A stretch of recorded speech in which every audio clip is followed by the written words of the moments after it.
افغانستان نے ایران کو کیا آفر کرا دی ہے اور جواب میں پاکستان نے کیا اعلان کیا ہے دوستو، حیران کن طور پر آپ کہیں گے کہ پاکستان اس وقت کیا واقعی امریکہ اسرائیل کی مدد کرنے میں لگا ہوا ہے۔ ایک طرف ایران جو ہمارا ہمسایہ ملک ہے، وہاں پر اتنے زیادہ حملے ہو چکے ہیں، ایک انسانی المیہ جو ہے وہ ایران میں بھی جنم لے رہا ہے، کیونکہ اس وقت امریکہ اور ایران غزہ جیسے سچویشن جو ہے وہ ایران پر جو ہے وہ کر رہی ہیں۔ دونوں ممالک جو ہیں ایران پر تابڑ توڑ حملے کر رہے ہیں، بچوں، بزرگوں، عورتوں کا بھی خیال نہیں کر رہے۔ اب یہاں پر دوستو ٹرمپ نے اعلان کر دیا ہے کہ ضرورت پڑنے پر ہم جو زمینی فوج ہے وہ بھی ایران میں بھیج سکتے ہیں۔ انہوں نے کہا کہ اس کی ضرورت پڑنے والی ہے، یعنی کہ امریکی فوجی جو ہیں وہ ایران میں اترنے والے ہیں بہت جلد، اور ڈونلڈ ٹرمپ نے اب اس کو اپنی انا کا مسئلہ بنا لیا ہے کہ ہم نے یہ جنگ جیتنی ہی جیتنی ہے، کیونکہ اگر امریکہ یہ جنگ ہار جاتا ہے تو ڈونلڈ ٹرمپ کی پوری دنیا میں بے عزتی ہوگی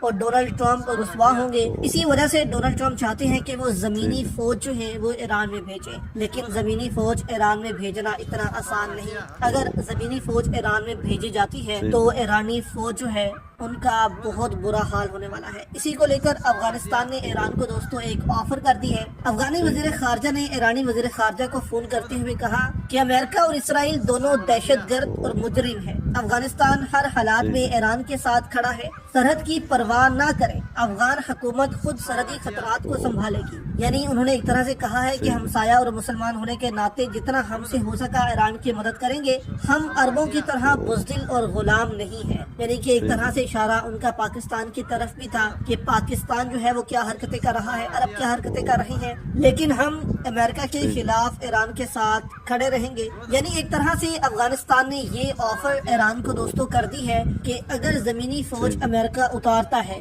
اور ایران کو اپنی فوج کی ضرورت پڑتی ہے تو افغانستان سے جو اس کا بارڈر ہے ایران اس کی پرواہ نہ کرے، ایران جو ہے وہ یہاں سے اپنی فوج نکال کر امریکہ کے خلاف لڑے، جہاں لے کر جانا چاہتا ہے لے جائے، ہم اس سرحد کی حفاظت کریں گے، ہم یہاں سے ایک چڑیا کو بھی ایران میں داخل ہونے کی اجازت نہیں دیں گے، ایران بے فکر رہے، ہم ان کے بھائی ہیں، اس جنگ میں ہم ان کے ساتھ کھڑے ہوئے ہیں۔ یہاں سے دوستو آپ اندازہ لگائیں کہ افغانستان کے خلاف جنگ جو ہے وہ پاکستان نے کیوں شروع کر دی۔ یہاں سے افغانیوں کو جو ہے وہ انگیج کیا جا رہا ہے، یعنی کہ ایک طرح سے کہا جا رہا ہے کہ ایران کو مکمل طور پر تباہ کرنے کا منصوبہ امریکہ نے بنایا اور یہاں سے پھر پاکستان نے افغانستان پر حملے کر دیے۔ اب پاکستانی سیکورٹی ذرائع نے یہ کہا ہے کہ اگر ہمیں معلوم ہو جاتا ہے کہ افغانستان کی جو ہائی لیول کمانڈ ہے، ان کے امیر ہیں اور جو بھی ان کے لیڈرز ہیں، وہ جہاں کہیں بھی ہوئے ہم ان کو قتل کر دیں گے، یعنی اگر ہمیں انفارمیشن ملتی ہے تو ہم ان پر حملہ ضرور کریں گے۔ تو اگر دوستو پاکستان نے بھی یہ غلطی کر دی جو خمینی نے کی ہے تو پھر پاکستان میں بھی حالات بہت خراب ہوں گے۔